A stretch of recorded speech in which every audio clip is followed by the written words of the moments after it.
Shiva is one of the primary gods of the Hindu Trimurti, which is basically the three gods, the three premier supreme beings of the Hindu pantheon, alongside Brahma and Vishnu.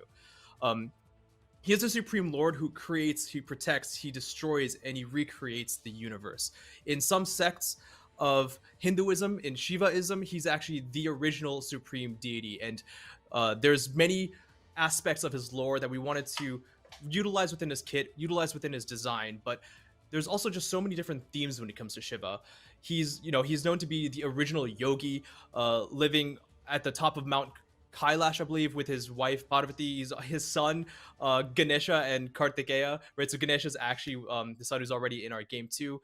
He's not a god of destruction. His title is the Destroyer, and that's because again he is the cycle of inevitability. He destroys the universe, and that's not seen as a bad thing. His worshippers and the people who believe in Shiva, it's not something that people think about in a negative light. He destroys the universe that it can be created yet again. It's just a cycle that is so integral that it's actually the name of his passive in a way too, samsara.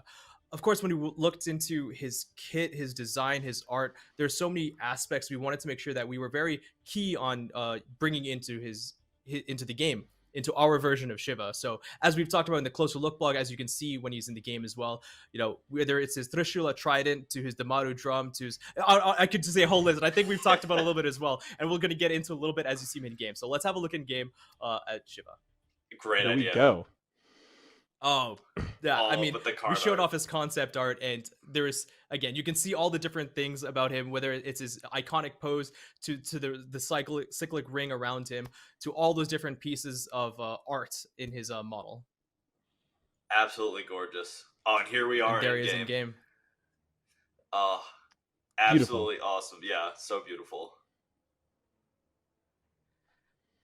So I guess it's a good opportunity to actually talk about a little bit of the things that are the iconic items that and just parts of his model, because we went through not just painstaking research, because a lot of this is things that we knew we needed to bring into the game.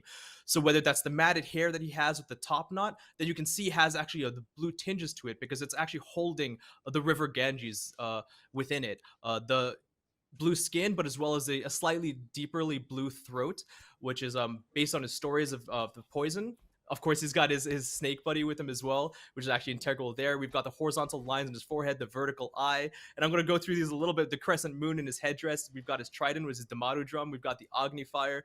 We've got the meditation beads and the tiger skin. There's just so much love that we've put into bringing Shiva into the game, and we're really excited. Well, awesome. If y'all think we're at a good moment, let's just see a showcase of the abilities. Let's do it. Let's do it. Knock it out. Let's show them off.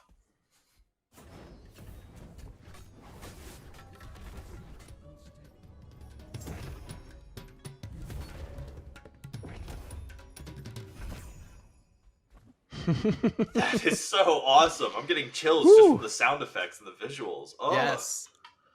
The audio design, the visuals, the particles, the animation. So much love from all departments. Absolutely. Literally firing on all cylinders constantly. So, I mean, let's just start off. Let's go through everything. Let's start off with the basic attack. Let's talk through that. So yeah, Shiva does actually have longer basic attacks like we would see with a normal spear or lance user, the 16-foot range. He does have a basic attack chain as well, so that third hit will be a meteor hit, while the second one will be slightly weaker. He is also, of course, he's a physical warrior, as we've mentioned in the Closer Look blog. I know people were a little bit confused, and there's some people saying he's an assassin. No, he's a physical warrior. Although we expect him to be played in potentially different lanes, but we can talk about that again towards the end. Yeah, awesome. Well, then let's get into what about the passive. So, Samsara, you said? Yeah, samsara. It is the idea of the cyclicality of the universe. That is going to be his gameplay hook. It's going to be what we talked about in the Closer Look blog. He's a state switcher more than he is a stand switcher, and that you can see in his passive. He's going to be going from the two states of bliss and destruction, and you can go through these by dealing damage to enemy gods with the different attacks and abilities.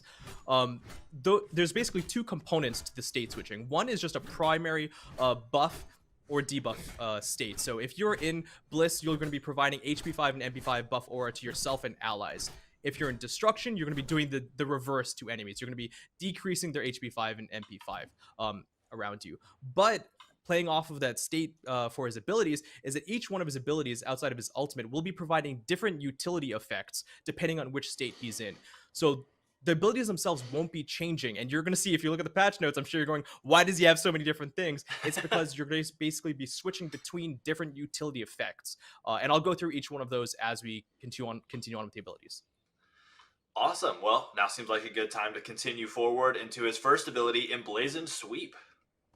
Yeah, so his first ability, it's I want to say these are pretty simple, but when you put everything together, it's not quite so simple. But Emblazoned Sweep, Shiva is kind of enhancing his trident, the Trishula, with the fire of Agni, which is what he's holding in his hands, as he spins it around him, dealing damage and pulling in all of the enemies.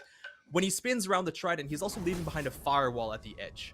That deals damage to enemies if they're inside of it. It's not a dot, but if you do cross within the threshold, you'll take damage. Think kind of like Ganesha's ultimate. Now, the spin does damage. The damage on the fire, of course, is there. And going into that passive a little bit more, if you're in the bliss state, so you can see that right now, the fire has a little bit of that blue tinge. And that's because if Shiva or his allies cross through that fire, they'll actually gain a movement speed buff. Now, if we switch to destruction state, enemies who go through that will actually be getting their protections reduced for a short duration. So that's how the passive kind of works. If you're in destruction, the allies no longer gain that movement speed buff, but the enemies gain a utility debuff instead. And like I said, we'll talk about the different effects on the different abilities, but there's a primary core component, which is the circle pull-in and damage with that firewall, and then either the movement speed buff in Bliss or the protection reduction in Destruction. That's incredible. Yeah, that's super awesome, and I love the thematic, destruction or creation half. It's just absolutely amazing. So I guess we'll move on to ability number 2, Damaru's Tempo. Damaru is that little drum that he's attached to the Trishula Trident, and that's what he's going to be using with the striking his trident in front of him with quite vigor that you can hear the Damaru shake. So what's happening here is you can actually see there's a segmented cone where you can choose which part of that cone you want to have the a knock-up, really, the enhanced effect, which is the knock-up. The damage is going to be going in throughout the cone. The knock-up will also be hitting depending on which segment you choose, and those are the core components of the ability. The damage and the knock-up will always happen. Now, for the states, if you're going to be in the Bliss state, it's an attack speed buff, always for Shiva, so you don't have to worry about it. He'll be gaining that. You can see the little buff that he gains in the tooltip icon, as well as allies. Again, if you actually are using this through enemies and through allies, they'll be gaining an attack speed buff as well. It doesn't matter. The segmentation is only there for the knock-up. If he's in the destruction state, it's going to be an attack speed debuff instead. So nothing positive for your allies, but for your enemies, they're going to be hitting with that damage and going to be hit with that attack speed debuff.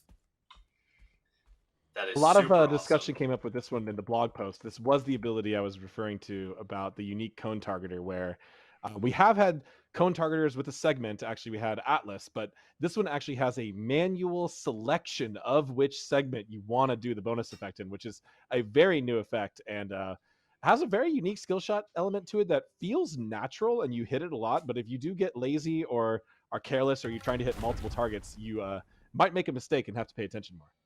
Yep. So when it does have a little bit of a time before when you select and you've locked in the segment versus when it actually fires. There is that pre-fire target you can see which locks in that segment, so you can continue casting and knowing where the knockup is going to be. But just keep that in mind. Also, as you guys can already tell, Shiva has quite a bit of CC and control. It's mostly between these two abilities. There's less CC in the rest of his kit, but these are primarily very important. And now, again, I'm getting a little bit ahead of myself, but if you're playing against a Shiva on lane, maybe a Stone of Gaia to try and sustain back from some of these knockouts. Of course. And I just want to comment on something that I think I noticed while we were showing off that last ability. If I'm correct, Shiva is one of the few people that has a non-combat animation. So an animation that only plays if you're out of combat. Is that correct? That is. It's a feature that a lot of gods have, but a few within the last few years did not. It's something that essentially what it does is when the god is just idling like this, they will have a different idle than if they had just recently attacked. They would also have a different run and jump. So it's quite a few animations. It's a lot of the movement, jumping, the movement, the jumping, and movement. And Smite includes 8-way runs, which is a lot of different directions. So there's a lot of extra things there. So it is a very expensive additional add, but it's something that we've seen a lot of feedback for, and we are going to be attempting to bring back on as many future gods as we can. So much shout out to the animation team and for their planning and their work to get this on Shiva and make this god feel as special as he deserves to be. I couldn't agree more. This does not refer to dances, emotes, or special emotes. That's a completely different system. This is a much more subtle system of animation that adds additional kind of flavor and personality to the god while you're playing them. Mm-hmm. Yeah, and I mean, I totally just saw that as we were talking about it and watching them transform from that the after attack or post attack animation, and then just all of these movements just are so fluent and had so much character in life. It's just so enjoyable to watch. So super cool. Sorry to interrupt. I just fell in love with that. So next up, we have ability number 3, and that's Pillar of Dawn. So let's talk about the Pillar of Dawn. Yeah, the Pillar of Dawn. So Shiva chooses a selection mechanism. So it's kind of like 2 separate dashes in a way. So you can choose a location where you're going to dash into, and you can choose, that can be a short area, as you can see there. You can change the range on it. And Shiva dashes to that to the pillar, becoming CC immune and taking reduced damage while he's inside there, as well as pulsing kind of an aura effect. And then you can dash out again. Each dash deals damage to enemies in and out, as well as that aura, which does different things again, going back onto the passive. So if you're in Bliss state, you're going to be pulsing out a block stack to your allies, a maximum of 1.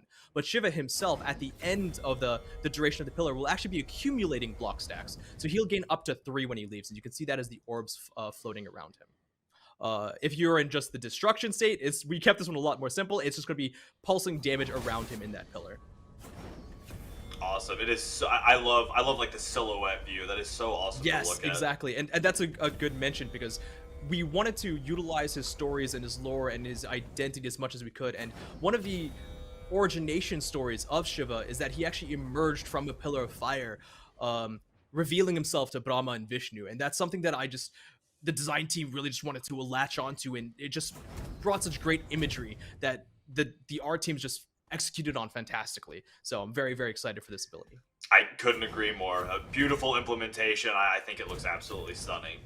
So now we are on to the ultimate, which I'm super excited for, and this one is called Shiva Tandava.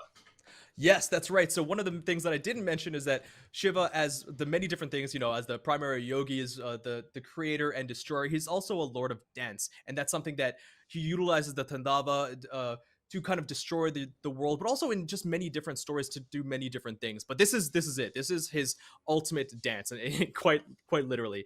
So in the Shiva Tandava, Shiva's CC immune for 6 seconds doing his dance, and there's up to 4 different steps that are always happening on the 1.5 second beats.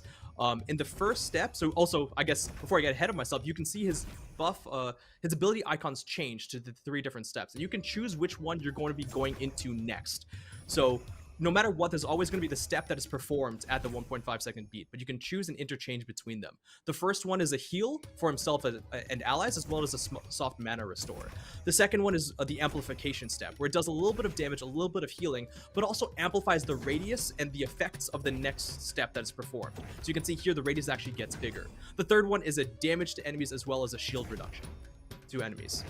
So you can choose which order of dances, and I mean, again, the art team just did such a fantastic job, whether it's between the effects to the animations, which is just kind of mind-blowing that I'm almost, awestruck and at a loss for words, between the sound design. Each one of the different steps that he performs, whether it's destruction, bliss, or amplification, does a different pose. He's got his ongoing dancing loop throughout. I mean, really just a kudos to all the teams involved, and I'm going to be talking about that a little bit again later. But for the ability itself, 6 seconds of immunity, no extra movement speed, CC immunity specifically, and damage, heal, or a little bit of both. And that is just, I mean, it's incredible from every angle. It's hard for me to choose what I'm most excited to talk about with this, but I feel like it's worth mentioning. The Destroyer, a creator, amazing titles. God of Dance is unbelievably cool alongside all of that. Like, I don't know, just hearing that is... for some reason, that just really stands out to me as something that is super unique and super awesome. And watching that ultimate play out, even when somebody is destroying me with it in game post 9-2, I don't even think I'm going to be able to be mad. I'm going to be like, all right, well, I mean, it hurt, but that was really cool to look at. It's a very high skill ultimate as well. I don't know if we really mentioned that. It looks like a big circle, so those tend to be easier to use. But between the positioning and the decision making and really min-maxing it, there is a lot to think about in this process, and it does make you vulnerable in many ways, right? It's got movement, it's got CC immunity and mitigations, but you're also stuck doing that effect for a while. So if you mistime it, you can really put yourself in a risky position. Very, very true. Yep. As soon as you start channeling that ultimate, if you get put into a bad spot, and because again, you're not gaining an extra movement ability. If the enemy just leaps away or uses their movement ability, you're gonna have to cancel out of that, wasting the cooldown and kind of try and catch up. Either way, I am excited for all of how compatible this ability looks like it'll be with so many other Gods kits. I think it's going to be cool to see how this plays into the game overall. So, do y'all want to get into talking about a little bit of the playstyle, kind of what you imagine, how you imagine Shiva is going to fit into the world of Smite? So we talked about a little bit earlier that, you know, Yeah. he is a warrior. We're hoping that people give him a try in the soul lane, but between the different utility effects, he's probably going to find decent success as a guardian warrior as well in the dual lane, and I fully expect people to try and give him a good run for the money in the jungle role too. Yeah, I definitely expect to see some just some play in the support role, you know, like with that duality of being a damage dealer, an enemy attacker, or the ally helper, with the creation half. I think there's a lot of flexibility here depending on how you play and monitor which state you're. Yeah, and also to keep in mind, we talked about how sort of Gaia could be pretty useful against Shiva. Another thing is if you build a little bit of anti-heal, as much as we hate to say it, or build into Cursed Ankh, or any of the Ankhs even. Of course, we've changed them up with the relic upgrades. That kind of limits what Shiva can do with his ultimate. He kind of is forced into the destruction, because if he tries to use Bliss or Amplification, he's going to be healing himself and his team, and actually probably hindering them. Yeah, so it's crazy thing about a new character is there's all these new things you can do, and it's also a whole variety of different doors that are open for counterplay. I'm just excited to see this to happen.